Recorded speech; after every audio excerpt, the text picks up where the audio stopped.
folks, it's Phoebe with Shrubstep Blooms. I was planning to film this tomorrow morning in the golden hour light as the sun came up, but we have a thunderstorm and this seems much more exciting. But I just wanted to do a quick update on how the rose patch is doing because I haven't talked about that in a while, in part because it got overrun with weeds and I've had to deal with that a bit, and it's just been a lot going on. But what we're looking at right now is a lovely rose, a single type called Sally Holmes. I have 2 of these and I am just in love, and I'm in love with all of them, so the refrain will come over and over. But we're just going to take a quick look around. There might be some thunder and lightning, or it might just blow past and make a fool out of me, but I love it. These are all first-year plants down here and then second-year plants up above. So what I mean by that is I planted all of these first few that we're looking at this year from mostly 4-inch pots that I bought from High Country Roses and Rogue Valley Roses and David Austin Roses and the Northland Rosarium. I'm trying to think if I've missed any. And then, you know, like Ace hardware store, you know, fun things like that. But this one is Julia Child. I really like it. It's, you know, done maybe tripled in size since I bought it, and then around each one of these plants you'll see some different herbs. So this has oregano planted around it, and I do that partially to kind of have some living mulch, I guess, and also because it suppresses the weeds, and also because I pick the herbs for flowers for arranging. So that's the deal with that. This is one of the David Austins I planted this year. This is Boscobel rose. It's not terribly open. It's a little bit, you can see, a little bit fading and past. But they are that perfect, beautiful cup, and when they open a little bit more, they're just gorgeous. Everything might be a little bit close up because it's tending towards the end of the day and the rain and all that, but this is Boscobel, the plant right now. This is Moonstone, and it has this really lovely pink edging on these sort of blush or cream colored petals. And a lot of these I picked for potentially using as cut flowers. So this one I've cut a couple off of this year already, and there's a nice little bud coming on here. And down here we have oregano also, different color. Oh, there's a honeybee hiding in there. Look at that. Hey friend, we'll leave you alone. So yeah, this is Moonstone.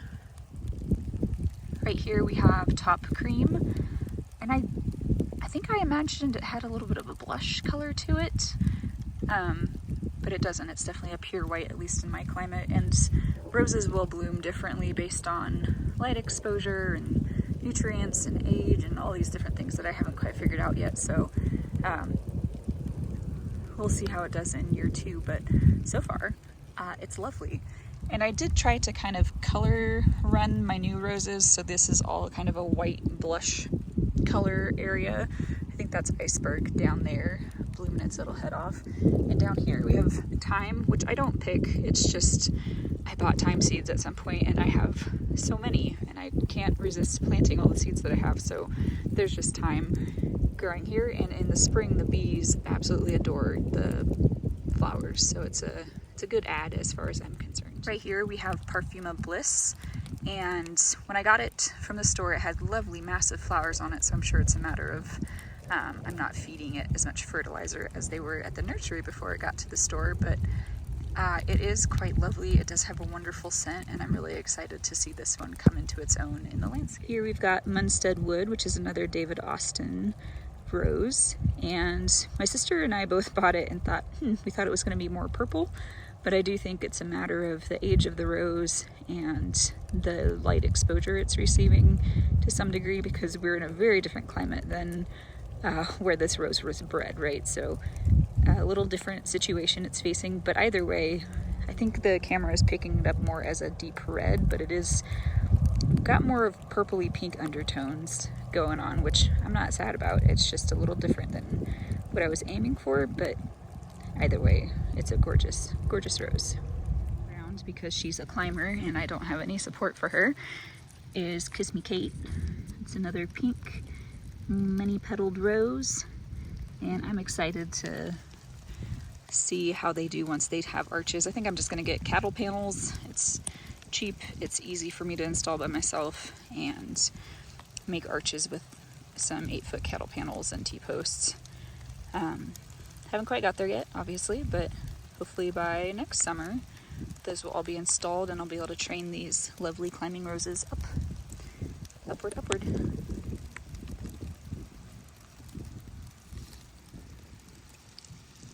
Here's Lancôme. I'm sure I'm saying that wrong. It looks like it should be a French word. Kind of a warmer tone pink.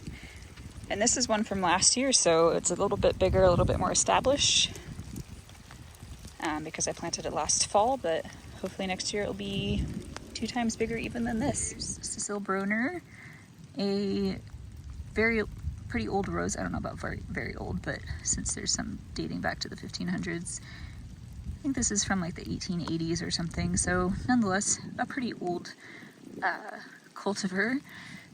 But this is one that I learned how to take cuttings on, and this is actually grown from a cutting that I took, which I'm very proud of myself for. So they have these really lovely sprays of blooms, and it will get quite large. You can train it to be almost like a shrub tree sort of situation if you have the right strain. But I love them. They're very cute and kind of whimsical, and what's not to love about that? This here is Mr. Lincoln, one of those deep reds, and I think again the camera's picking up more of a red than it is. It's got slightly pink undertone, but it's looking pretty marvelous. I find that I don't go for red flowers. I hear that a lot from folks, but I intentionally put them in the landscape and add them because I know other people enjoy them, and I know other folks enjoy the different shades, and then once I see them blooming, I fall in love with them, so it all works out. But this is Mr. Lincoln. He's got lots of buds coming, ready to pump out more. And this is obviously a larger plant than some of those 4-inch liner pots that I was mentioning earlier. Which is a beautiful lavendery purple color. I kept my eye out for lavender because, I don't know, it's kind of a unique color in roses to have something in a purple tone. So I'm really stoked about this. I also have Blue Girl, and I think I have another that I don't remember the name of right now that's kind of got that more lavendery purple tone to it. So very happy to see this blooming already. So this is a backed up view. I'm at the end of our irrigation line here.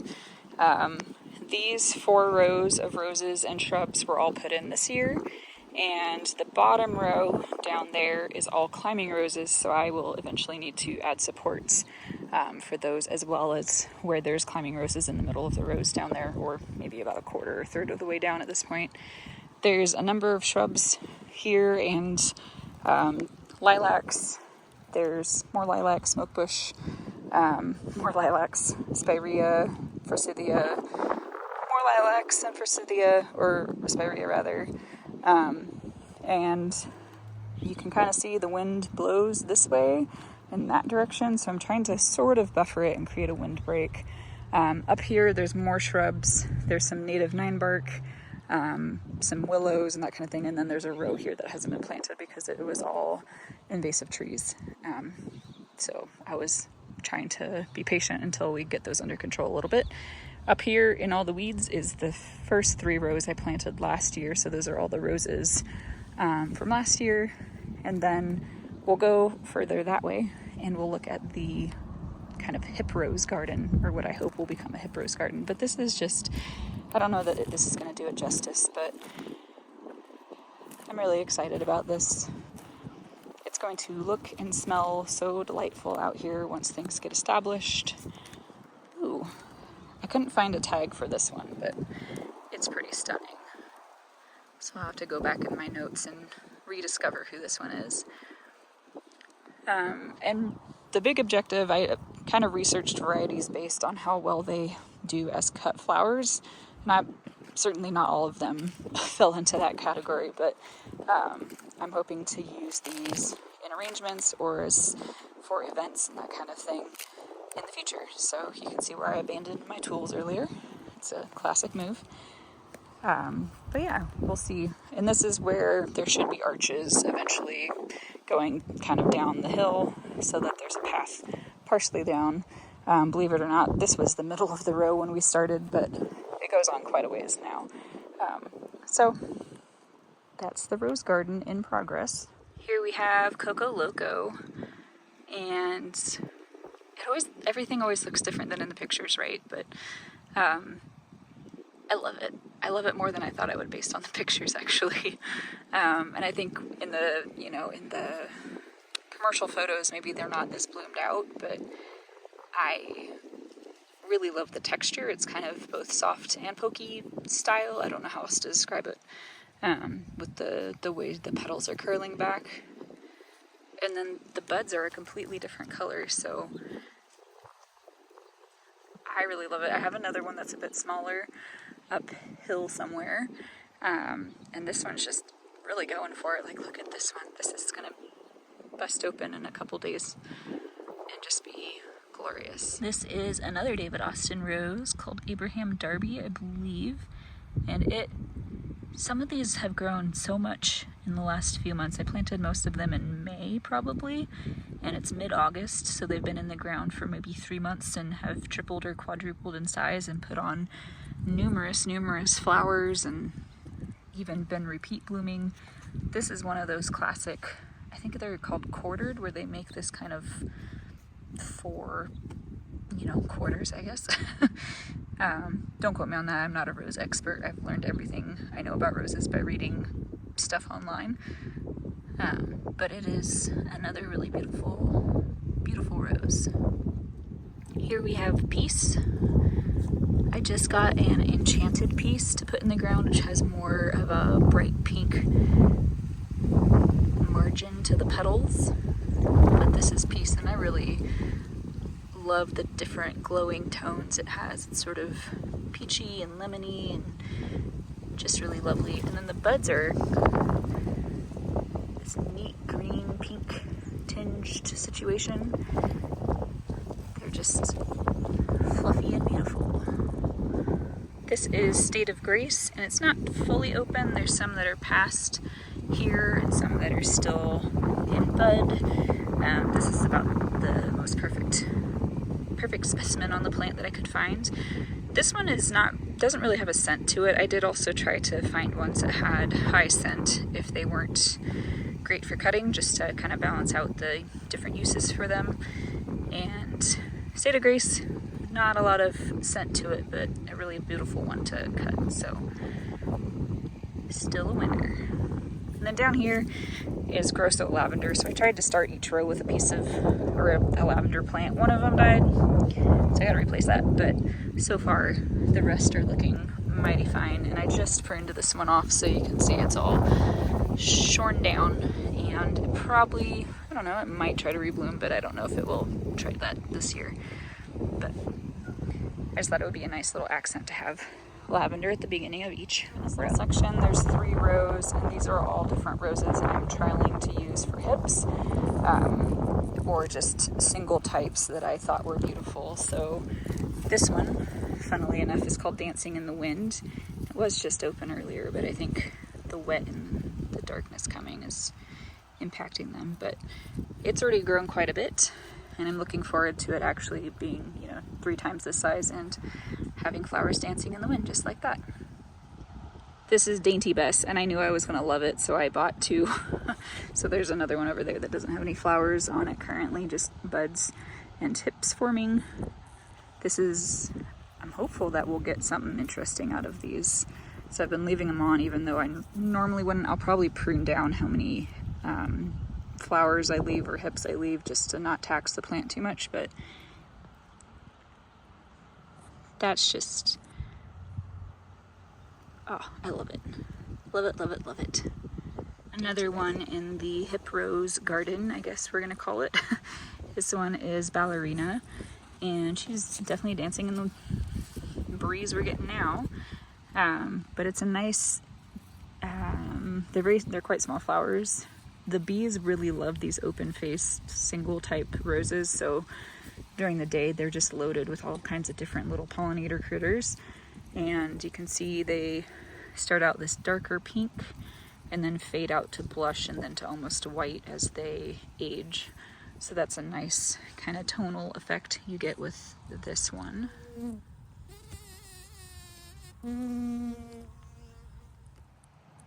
I think this is the only red rose I have in the kind of hip rose area. But this is Champlain, something like that. It's probably another French word that I'm butchering. But it's quite lovely. Again, I don't go out of my way to get red roses, but I thought that this could be a good addition, because this is kind of an orangey yellow row, I think was the goal. We'll see if that's what it turns out to be. But yeah, I quite like it, and it seems like it's quite prolific, so you can see all these different sprays it's putting off. And it's not a very big plant, so again, it's probably going to have to trim some of those off and not let it actually try to produce all those rose hips, so that it keeps working on its roots, because it is its first year in the ground. This one's gotten a bit battered in the wind, but we're back in the climbing rose row down at the bottom of the roses, and this is Darlow's Enigma.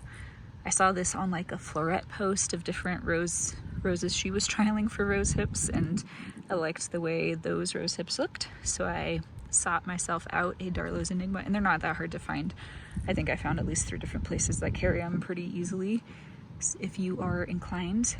But it is just going off. There's completely spent flowers, there's fully open flowers and buds all on this same spray. So I am looking forward to experimenting with those later this year, or probably realistically in the next few years, but we'll see how it all turns out. And this one has true hyssop next to it.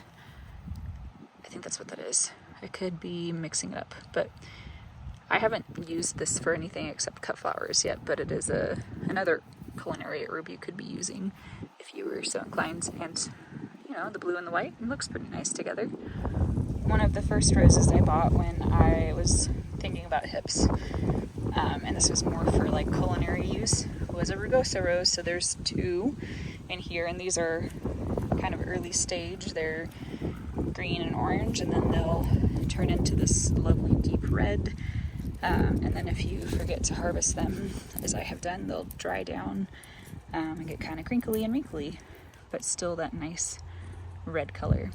So we've got 2 Rugosas. I've put off buying any others because they are thorny. Oh my word. Like, look at that. It doesn't seem fun to work with. So I'm just keeping these 2 for now, and we'll see if I get a lot of interest in it. And I think they're pretty easy to propagate out. So if I really needed more, I could probably make myself a few dozen more plants pretty readily. But I don't really see that being the reality of the future. But they are a really lovely, lovely red.